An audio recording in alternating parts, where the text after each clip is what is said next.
मनोविज्ञान हमारे जीवन दर्शन का सबसे मूलभूत प्रैक्टिकल प्रयोग था, हमारे वर्द लोगों ने किया है।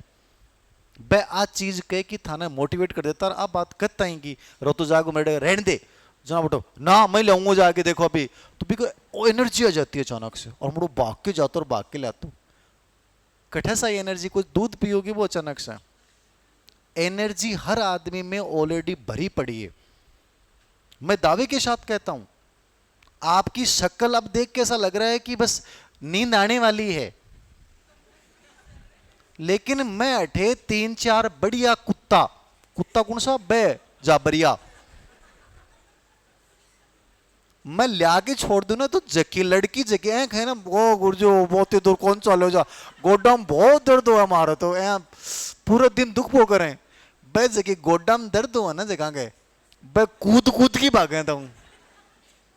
कहां से आई भाई एनर्जी है? ये थी लेकिन तुमने ये कह के मेरा गुरुजी बहुत दर्द हुआ है भाई, गुरुजी बहुत दुख पाए हूं, मेरा कौन पार पड़ा है गुरुजी। ये हमने अपना भाव बना लिया। एनर्जी आदमी में कभी खत्म नहीं होती, इस चीज को याद रखना, ये इंटरनल फील है, समझ रहे हो ना आप? कोई फर्क नहीं पड़ता, मैं 14 घंटे लगातार पढ़ा सकता हूं, मेरे को बच्चे चाहिए बस।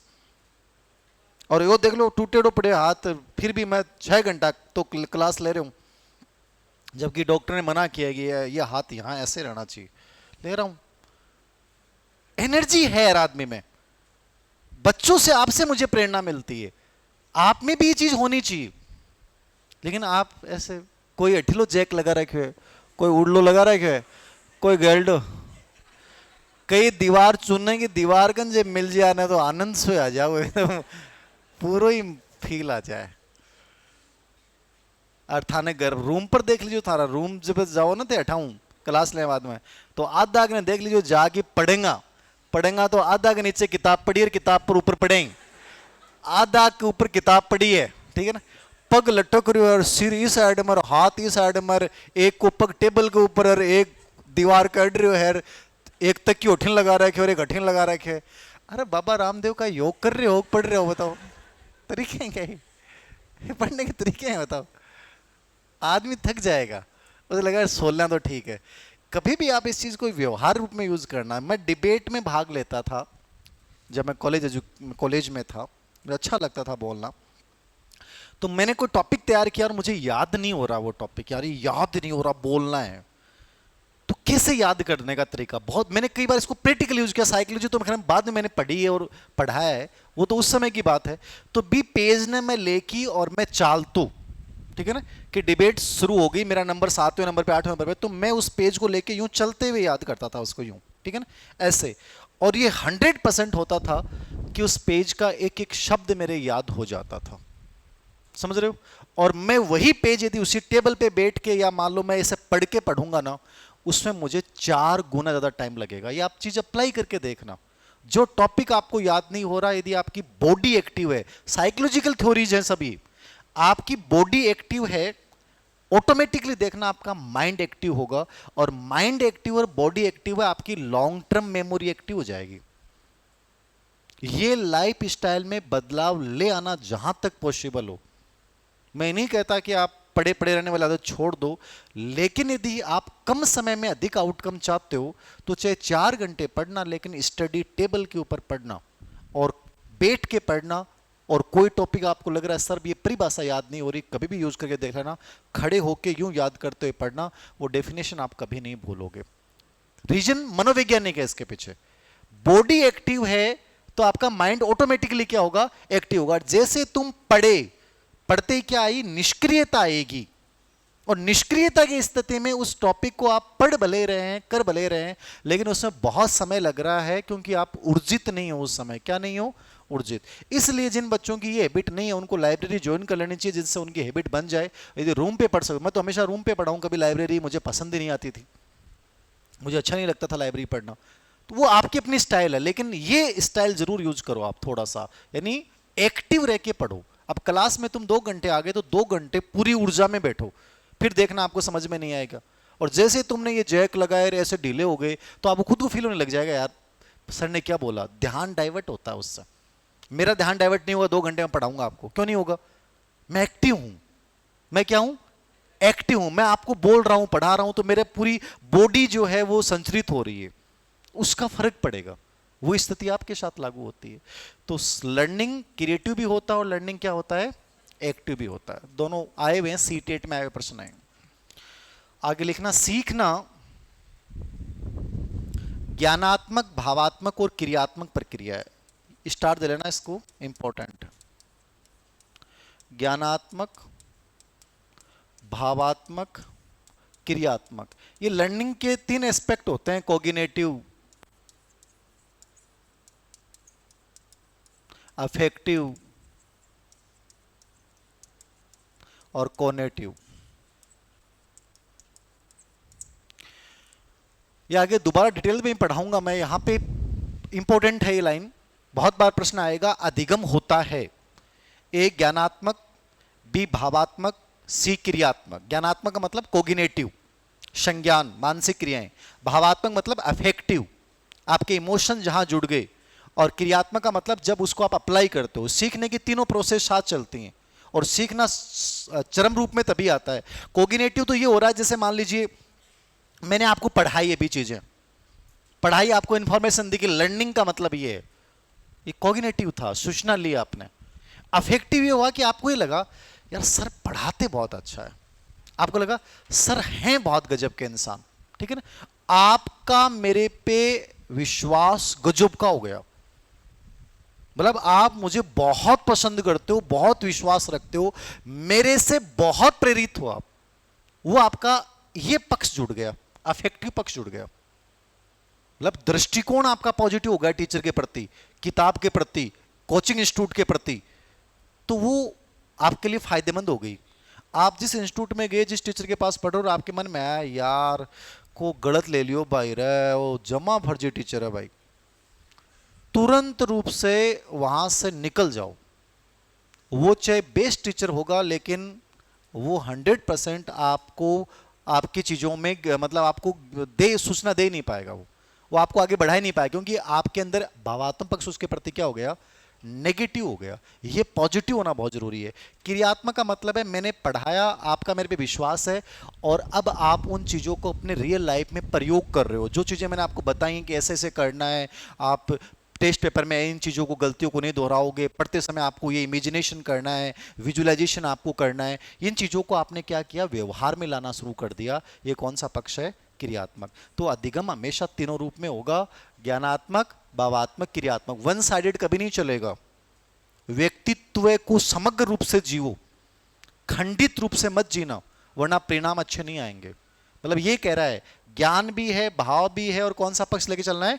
जो सुना है उसमें आप पॉजिटिविटी लेके आओ कि अरे आदमी बहुत अच्छा है, और उसके बाद क्रियात्मक पक्ष जोड़ दो। उसमें क्या जोड़ दो? उस चीज को आप रिपीट करो। क्या करो? उसको रिपीट करो, दोहराओ। तीसरा, अगली विशेषता, अधिगम उद्दीपक अनुक्रिया में, अधिगम उद्दीपक अनुक्रिया में,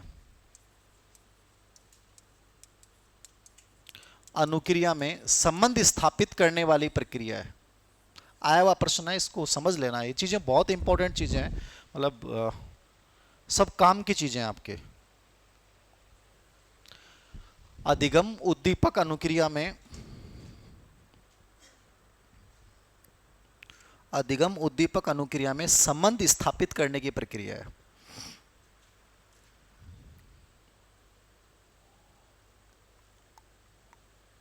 ये प्रश्न आया था अभी आरपीसी ग्रेड फर्स्ट में। प्रश्न की भाषा ये थी सर, उद्दीपक व अनुक्रिया में संबंध स्थापित करने की प्रक्रिया को क्या कहा जाता है? वह ऑप्शन में देखो, ये तो आपने मान लो अभी बता दिया, तब आपके दिमाग में रहेगा। प्रश्न कैसा है मैं बताना चाहता हूं। उसमें ऑप्शन में आवश्यकता लिखा हुआ है, उसमें चालक लिखा हुआ है, उसमें अभिप्रेरणा लिखा हुआ है, और उसमें अधिगम लिखा हुआ है। आंसर क्या करोगे आप? अधिगम कर दोगे। अभी तो अपने चर्चा की, आपका नहीं पढ़ा हुआ तो आपका आंसर गलत हो जाएगा। मतलब समझना है आपको, ये समझ में आया उद्दीपक एस स्टिमुलस क्या होता है, आर रिस्पॉन्स। ये वर्ड पूरे अधिगम टॉपिक में बार बार आऊंगा थारा सामने, हर सिद्धांत में ये शब्द आओगे, उद्दीपक उद्दीपक उद्दीपक उद्दीपक। तो बेसिक चीज जरूर क्लियर होनी चाहिए। आप कोई भी चीज ना पढ़ा, बेसिक क्लियर नहीं है तो बहुत दिक्कत आवे। उद्दीपक किसको बोलते हैं? उद्दीपक का मतलब होता है जो अपने को क्रिया या कार्य को करने के लिए प्रेरित कर दे। समझ रहे हो ना आप? आपको यहां लाने के लिए कोई ना कोई उद्दीपक था, ठीक है। आपको गांव से, घर से, आप कहां कहां से अलग अलग राजस्थान के कोने से आए हो, तो वो जो आपको यहां जिसने पहुंचाया है वो उद्दीपक था। आपको लगा कि यार ठीक है, प्राइवेट जॉब 2 साल बाद में भी कर सकते हैं, बिजनेस 3 साल बाद में भी कर सकते हैं। ये इन्होंने घोषणा भी कर रखी है, वैकेंसी आनी है, एक बार जज के तैयारी करते हैं। जज के वर्ड जान रहे हो ना? जज के मतलब जज के होता है, फिर वहां गुंजाइश नहीं बचती है, फिर वहां गुंजाइश नहीं रखी जाती है, वहां गलतियां नहीं की जाती हैं, वहां रिपीटेशन गलतियों का नहीं होता है, वहां शानदार तरीके से हर चीज को किया जाता है। जज का मतलब ये होता है। तो आपके लिए गवर्नमेंट जॉब या नौकरी एक प्रकार से आपके लिए क्या हो सकता है? उद्दीपक हो सकता है। फिर आप उस उद्दीपक से प्रेरित होकर आप क्या करोगे? अनुक्रिया। अभी चाहे आप मेरे पास आए हुए, जयपुर में कहीं भी पढ़ रहे हैं, कैसा भी आप सेल्फ स्टडी कर रहे हैं, जैसा भी आप तरीका अपना रहे हैं, वो उस लक्ष्य को प्राप्त करने के लिए आपका क्या रिस्पॉन्स, यानी उस उद्दीपक से प्रेरित होकर जो तुम व्यवहार करोगे। अनुक्रिया का मतलब इतना सा होता है, हमारे द्वारा किया जाने वाला प्रत्येक छोटे से छोटा व्यवहार भी क्या कहलाता है? अनुक्रिया कहलाता है। अनुक्रिया का शाब्दिक अर्थ क्या है? आप जो कुछ भी करते हो, जो कुछ भी करते हो वह सब क्या है? रिस्पांस है, अनुक्रिया आपका व्यवहार है, ठीक है। यह कहता है अधिगम क्या है? उद्दीपक अनुक्रिया में प्रत्येक संबंध स्थापित करना। कौन संबंध स्थापित करना? प्रत्येक संबंध जानो के थे डायरेक्ट, मतलब बीच में मध्यस्थ नहीं होना चाहिए। मध्यस्थ होगा तो ध्यान क्या होगा? डाइवर्ट होगा। मैं जब थॉर्नडाइक का सिद्धांत पढ़ाऊंगा अगले वीक में आपको, तो उससे लाइन बहुत अच्छे समझ में आएगी, क्योंकि उसका पूरा सिद्धांत इसी लाइन पे बेस है। ये कहता है जब पढ़ रहे हो ना, तो आप वो रिस्पॉन्स और जो उद्दीपक के बीच में कर रहे हो, तो वहां फिर दूसरी गलत चीजें बीच में नहीं आनी चाहिए। दूसरी गलत चीजें नहीं आनी चाहिए। जैसे मैं कल एक बैच में पूछ रहा था, कितने बच्चों ने ड्रीम 11 में अपने भाग्य को आजमाया है? आप में से कई लड़कों ने भाग्य को आजमाया। आप कई बार कहते हो कि सर लड़कों की सक्सेस रेशियो घट क्यों रहा है? गवर्नमेंट जॉब्स में, गवर्नमेंट स्कूलों में लड़कियां आपको दिखेंगे, ऐसा क्यों है? लड़के का स्वभाव होता है, वो विकर्षण से जल्दी प्रेरित होता है। आप ही देखना, कोई भी लड़की है, लड़के को हर लड़का अपने आप पे अप्लाई करना, इस बात को मैं कह रहा हूं कि सच है कि गलत है, आप देखना। यदि ये गलत है तो आप बहुत अलग लेवल के बच्चे हो। कोई लड़की जिसकी सिर्फ आंखें दिख रही हैं और उसने यूं बांध रखा है, बढ़िया हाइट है, तुम अंदर से यार, तुम्हारा ध्यान बार बार जाएगा। तुम बस में बैठे हो और बार बार, और उसने थोड़ा सा भी ऐसे आंख पलके झुकाई, उसने झुकाते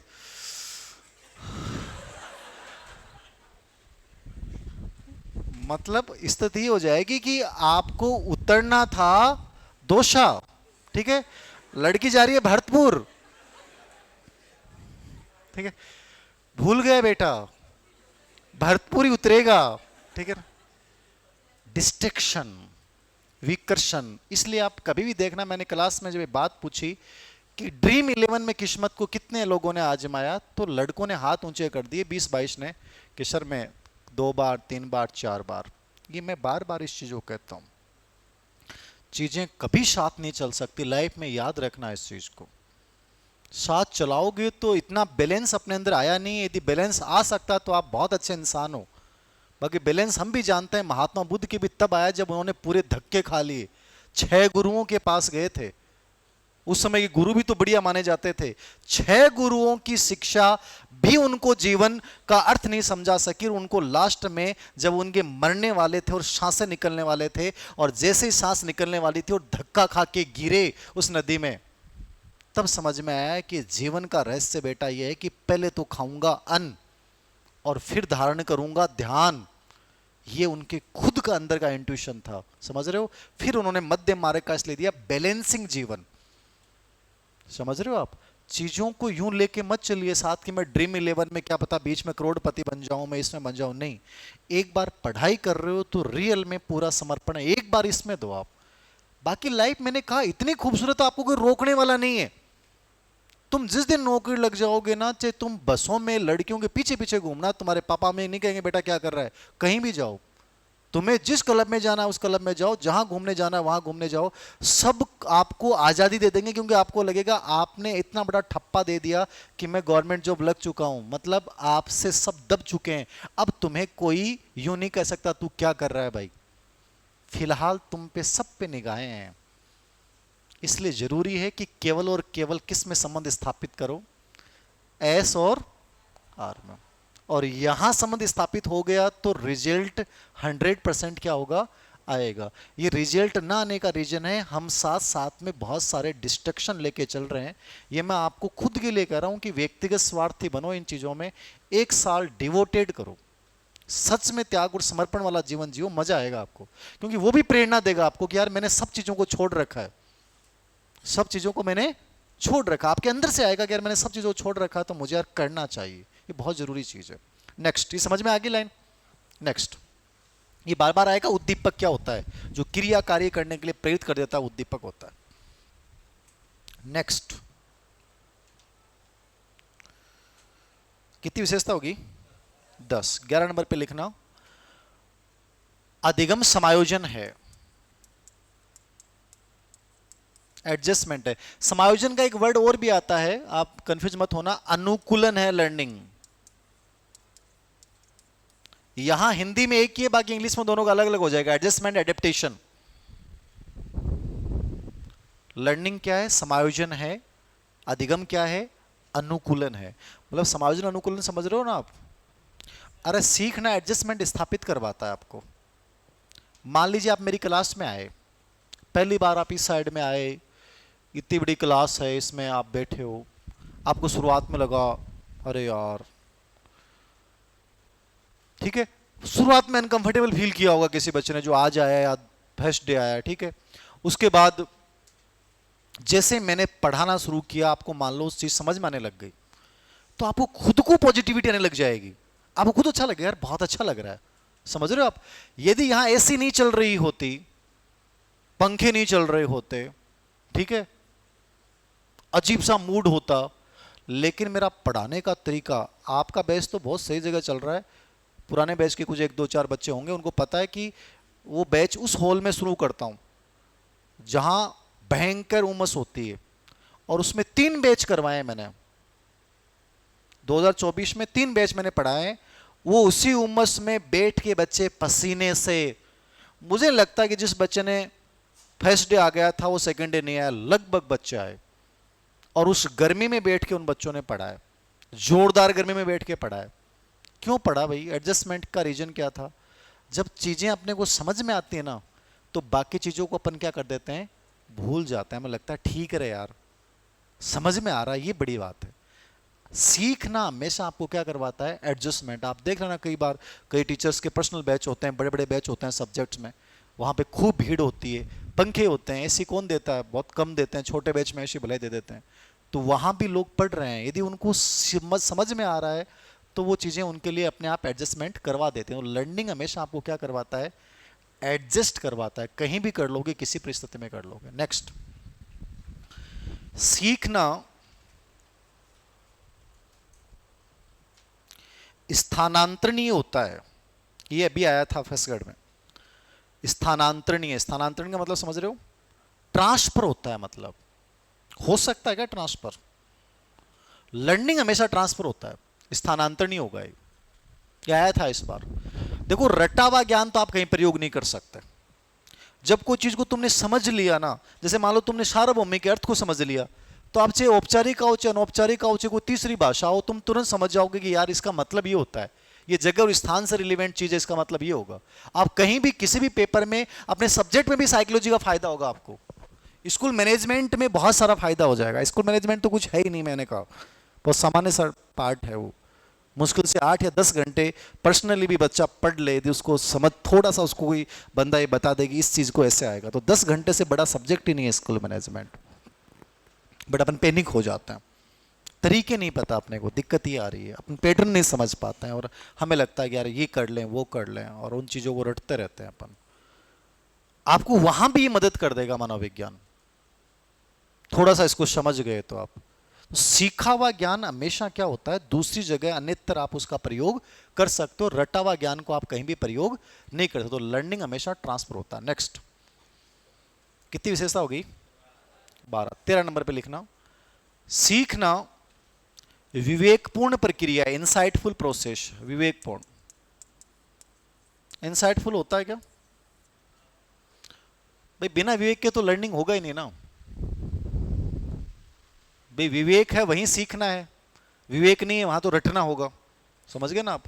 तो सोच समझ मानसिक क्रियाओं का प्रयोग होता है, इसलिए इसको क्या माना गया है? विवेकपूर्ण प्रक्रिया माना गया, इंसाइटफुल माना गया। नेक्स्ट, सीखना एक प्रक्रिया है, ये इंपॉर्टेंट विशेषता है, इसमें बहुत प्रश्न आते हैं। सीखना एक प्रक्रिया है, उत्पाद नहीं। बहुत प्रश्न आता है। Learning is a process not a product. सीखना एक प्रक्रिया है, उत्पाद नहीं। Learning is a process not a product. क्या मतलब हुआ learning is a process not a product? बताओ। प्रोसेस तो अपन इसको कह रहे हैं, प्रोडक्ट नहीं कह रहे। प्रक्रिया है क्योंकि ये लगातार चलता है। प्रक्रिया है क्योंकि इसमें ज्ञानात्मक, भावात्मक, क्रियात्मक तीनों चीजें शामिल हैं। प्रोडक्ट नहीं है। प्रोडक्ट मतलब वस्तु नहीं है, उत्पाद नहीं है। आपको मैं कहूं कि आपने 3 दिन में कितने किलो सीख लिया, बता सकता आप में से कोई बच्चा? 1 किलो, 2.5 किलो, 5 किलो, कितने ग्राम, लीटर? नहीं बता सकते आप, क्योंकि ये प्रोडक्ट नहीं है ना लर्निंग, इसको मापा नहीं जा सकता। आप ये कह सकते हो कि सर आपने जो पढ़ा है वो अच्छे से समझ में आया है बस। बाकी ये नहीं कह सकते मैंने 2.5 किलो सीखा, 1 किलो सीखा, 2 लीटर सीख लिया है, 3 लीटर सीख लिया है, आज 2 लीटर और सीख जाऊंगा, 5 लीटर तो हो गया सर। बताओ, मतलब इसको मापा नहीं जा सकता, इसलिए उत्पाद नहीं है, प्रोडक्ट नहीं है, ये मापनीय नहीं है। ठीक है, ये गुणात्मक है। क्या है ये? गुणात्मक है। Learning is a process. ये प्रश्न 2010 से लेकर आरपीएससी की लगभग हर एग्जाम में बार बार पूछा गया है।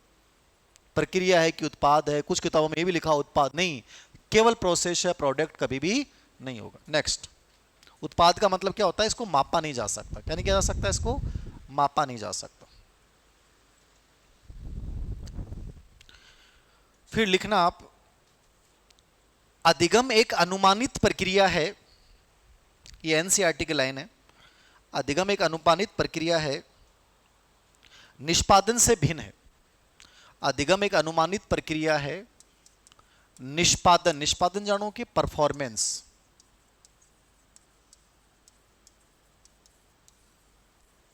अधिगम एक अनुमानित प्रक्रिया है, निष्पादन से भिन्न अवधारणा है। निष्पादन से क्या है? भिन्न अवधारणा। अधिगम एक अनुमानित प्रक्रिया है, निष्पादन से भिन्न अवधारणा है।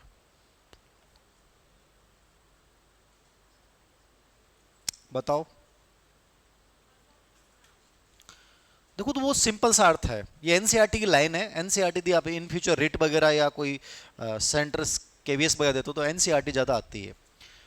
इसका मतलब, अनुमानित का मतलब, मैंने कहा कि भाई मैंने आपको प्रक्रिया पढ़ा दिया, अर्थ पढ़ा दिया, आज प्रकृति पढ़ा दी, आपके समझ में आया कि नहीं आया? तो आप में से लगभग बच्चा हाथ ऊंचा कर देगा कि सर आ गया समझ में। मैंने अनुमान लगाया कि आपको समझ में आ गया। ठीक है, अब मैं आपका इस टॉपिक का टेस्ट लूंगा और उस टेस्ट में हो सकता है किसी बच्चे के 20 में से 30 में से 12 प्रश्न आए, किसी के 14 आए, किसी के 20 में से 20 भी आ जाए। आपसे जब मैंने क्लास में पूछा कि आपके टॉपिक समझ में आया कि नहीं आया, आपने हर बच्चे ने कहा कि सर समझ में आ गया। लेकिन जब आपकी रियल परफॉर्मेंस हुई तो परफॉर्मेंस वो नहीं हुई जो अनुमान किया गया था। यानी अनुमान अलग चीज है और परफॉर्मेंस अलग चीज है। अपन कई बार टेस्ट के आधार, रैंक के आधार पर तय कर लेते हैं कि यार ये लग जाएगा। जरूर थोड़ी है कि वो रियल एग्जाम में जाएगा तो उसकी परफॉर्मेंस रहेगी, नहीं रहती है। क्योंकि बहुत सारी, आपका लास्ट डे भी आपके सिलेक्शन में भूमिका निभाता है। एग्जाम में हॉल में जब प्रवेश कर रहे हो ना, उस समय 5 मिनट पहले तुम्हारे इमोशंस कैसे हैं, वो भी तुम्हारे सिलेक्शन में योगदान देते हैं। इसलिए कभी मत मान लेना कि मैं सिर्फ पढ़ाई से सिलेक्शन ले लूंगा। आपको मेंटली स्ट्रांग बनना पड़ेगा, इमोशनली स्ट्रांग बनना पड़ेगा। मैं चाहता हूं ये बन जाओ, फिर दिक्कत ही नहीं आएगी आपको। सिलेक्शन में बहुत सारी चीजें योगदान दे रही हैं। उस दिन मनोस्थिति क्या है, रात को मनोस्थिति क्या है, और एग्जाम हॉल में पेपर देखने के बाद तुम कैसे बैलेंस स्थापित करते हो, डरते नहीं हो पेपर से हार्ड आ गया। ये सब चीजें तुम्हारे सिलेक्शन को संभव बनाती। इसलिए आपने देखा होगा कि लगा हुआ बंदा जल्दी सिलेक्ट होता है। एक बार एग्जाम में सिलेक्शन हो जाए, दूसरी तीसरी में लगातार हुआ है हर बंदा को, उसका मतलब है उसके अंदर से डर निकल जाता है। और अभी आप नहीं लगे हो, बेरोजगार होना, ये साले बेरोजगारी सबसे बड़ा डर है। ये आदमी को अंदर से मारती है, खाती है आदमी को। उसे लगता है यार अब की बार नहीं हुआ तो। ये बहुत बड़ी प्रॉब्लम है। और मैं चाहता हूं कि ये साइकोलॉजी पढ़ो तो कम से कम ये डर थोड़ा सा आप खत्म करो इसको। तो निष्पादन समझ में आ गया। मतलब परफॉर्मेंस अलग हो सकती है और अनुमान क्या हो सकता है, अलग हो सकता है। नेक्स्ट, सीखना अनुभवों का संगठन है। सीखना अनुभवों का संगठन है। अनुभवों का क्या है, संगठन। ये एक्सपीरियंस का ऑर्गेनाइजेशन है भाई। ये लाइन भी बहुत बार आई हुई। इसमें दो तीन टाइप के प्रश्न बनाता है इस लाइन में से। वैसे विशेषता में दोनों तीनों लिखी हुई है, बट फिर भी आप एक जगह भी लिख सकते हो।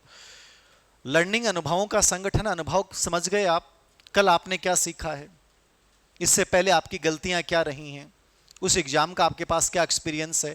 पहले की चीजें आपके वर्तमान सीखने में क्या देती हैं, योगदान है। कोई भी आपका अनुभव चाहे खराब हो अच्छा हो, वो सब आपके वर्तमान सीखने में क्या देता है, योगदान है। इसलिए इसको बोला है अनुभवों का संगठन। दूसरी लाइन, एक तो ये सेम एग्जाम में आई हुई है, स्टार दे लेना, इसको इंपॉर्टेंट है। एक इसी से लाइन निकाली गई, सीखना अनुभव द्वारा नवीन अर्थ निर्माण की प्रक्रिया। लिख लेना इसी के साथ, ये विशेषता भी और इसी का रूप है। वैसे सीखना अनुभव द्वारा नवीन अर्थ निर्माण की प्रक्रिया है। सीखना अनुभव द्वारा नवीन अर्थ निर्माण की प्रक्रिया है।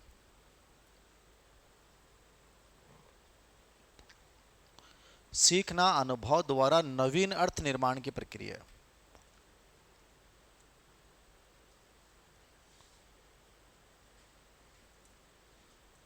समझ में आई बात। देखो यहाँ क्रिएटिव अप्रोच भी आ गया। ये दोनों प्रश्न एग्जाम में आए हुए हैं, सीधे प्रश्न आए हुए हैं। अधिगम के बारे में कौन सा कथन सत्य है, वहां दोनों लाइनें लिखी हुई हैं। अनुभव का संगठन, मैंने कहा बिना अनुभव के आप आगे कभी बढ़ नहीं पाओगे।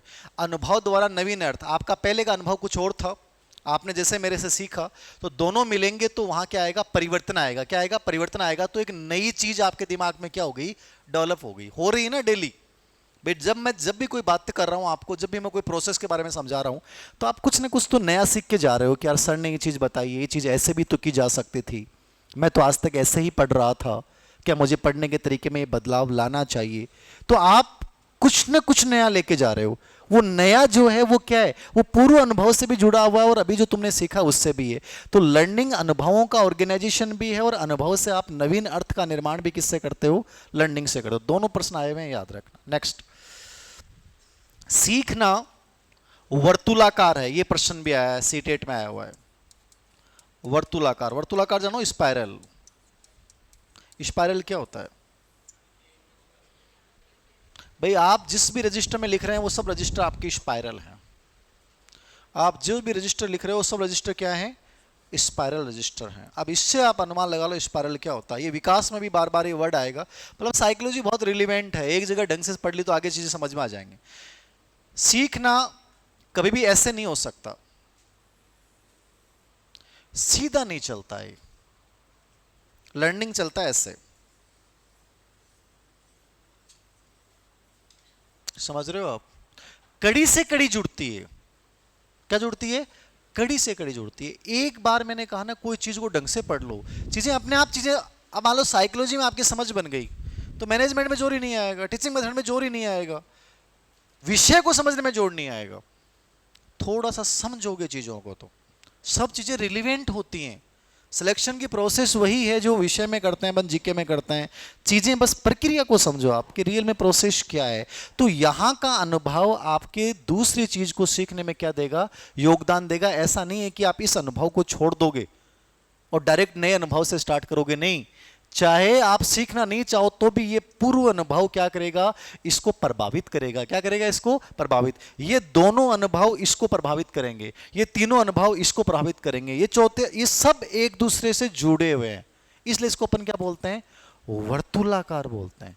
एक अनुभव दूसरे अनुभव को, दूसरा तीसरे को, तीसरा चौथे को, चौथा पांचवे को, सब एक दूसरे को प्रभावित करते हुए आगे बढ़ते हैं और लास्ट में जाके फिर अपना एक लर्निंग क्रिएट होता है, लर्निंग बनता है। समझ में आ गई। सीधा आप रेखीय नहीं चल सकते, लीनियर तरीके से आप लर्न नहीं कर सकते। नेक्स्ट, वर्तुलाकार का मतलब समझ में आ गया ना, मतलब पूर्व अनुभव जुड़ते हुए जाते हैं और उन अनुभवों को जुड़ते हुए बाद में आप उनसे सीखते हो, ये स्पाइरल होता है। अगली विशेषता लिखना, कितनी विशेषताएं होगी, 17 हो गई ना। 18 नंबर पे लिखना, अधिगम जटिल प्रक्रिया है। ये सीटेट में आया हुआ वर्ड है, कॉम्प्लेक्स प्रोसेस है। अधिगम को जटिल क्यों माना गया है, जटिल क्यों माना गया है इसको, बताओ।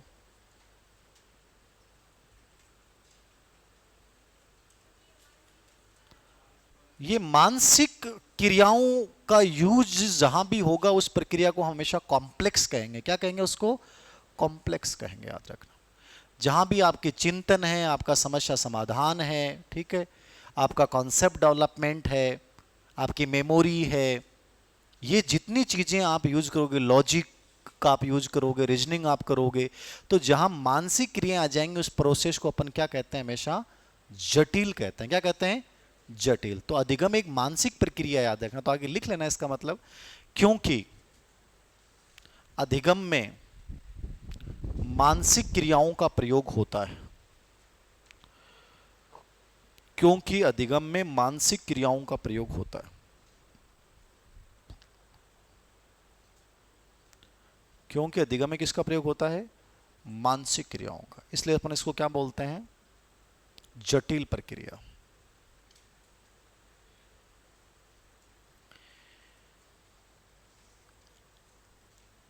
एक विशेषता और लिखना, अनअधिगम भी अधिगम है। बहुत प्रश्न आए हैं इसके ऊपर भी।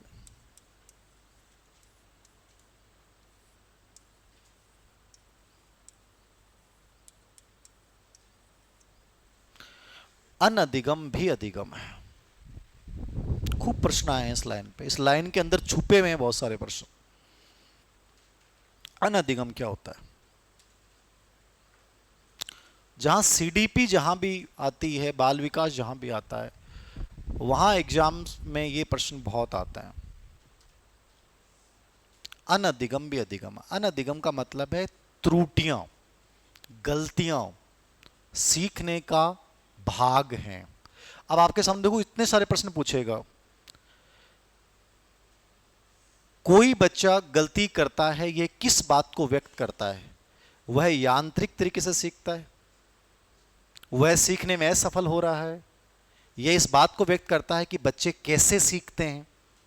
तो यह प्रश्न इस रूप में कई बार पूछा जाएगा, क्या त्रुटियों को अधिगम प्रक्रिया का हिस्सा बनाया जाना चाहिए, यस या नो। यस। क्या गलतियां संज्ञानात्मक प्रक्रिया का हिस्सा होती हैं, यस। ये सब मैं प्रश्न बोल रहा हूं आपको जो एग्जाम में आए हुए हैं सबके सब। क्या गलतियों से समस्या समाधान व चिंतन कौशल का विकास होता है, यस। ये चारों पांचों प्रश्न आए हुए हैं अलग अलग परीक्षाओं में। एक छोटा सा शब्द है ये, मतलब गलतियों को आप अन्यथा मत लीजिए। गलतियां करोगे तो आगे बढ़ोगे, बस सिंपल सा रूल है कि गलती रिपीट नहीं होनी चाहिए। बाकी त्रुटियां करोगे तभी तो पता चलेगा कि यार ये चीज ऐसे नहीं हो सकती, ऐसे हो सकती है। थॉमस एल्वा एडिशन ने तो कितनी सारी गलतियां की सर, तब जाके उसने हर गलती से सीखा ना कि ऐसे नहीं करना है मुझे। तो गलतियों को अपन बच्चे को डांटना नहीं चाहिए। ऐसे प्रश्न सीडीपी में आएंगे कि एक बच्चा गलती करता है बार बार, आप क्या करो, डांटो मत उसको, उसको बताओ कि बेटा सीखते कैसे हैं। गलतियां कॉग्निटिव प्रोसेस का हिस्सा है। गलतियां आपको बताती हैं कि चीजें कैसे और किस रूप में हो सकती हैं। गलतियां अधिगम के अंतर को बताती हैं, क्या वहां तक क्यों नहीं पहुंच पाए, इसलिए नहीं पहुंच पाए। तो ये लाइनें थोड़ी सी लिख लेना है, सब आई हुई प्रश्न है। लिखो, त्रुटियां या गलतियां सीखने का भाग होती हैं। त्रुटियां या गलतियां सीखने का भाग होती हैं।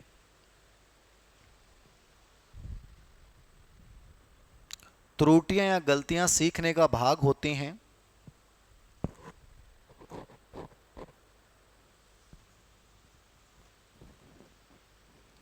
इनको संज्ञानात्मक प्रक्रिया का हिस्सा मानना चाहिए। इनको संज्ञानात्मक प्रक्रिया का हिस्सा मानना चाहिए। इनको संज्ञानात्मक प्रक्रिया का हिस्सा मानना चाहिए।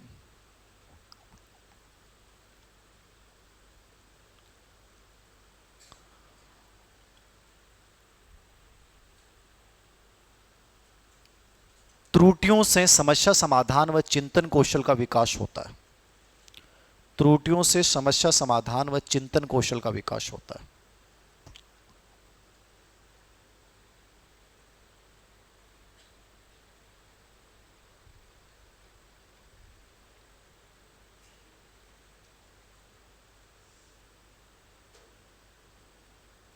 त्रुटियों से समस्या समाधान व चिंतन कौशल का विकास होता है। यह अधिगम की प्रोसेस है, प्रकृति है, विशेषताएं हैं। कोई बिंदु जो आपको लगे कि सर समझ में नहीं आया, दोबारा बता सकता हूं, बताओ।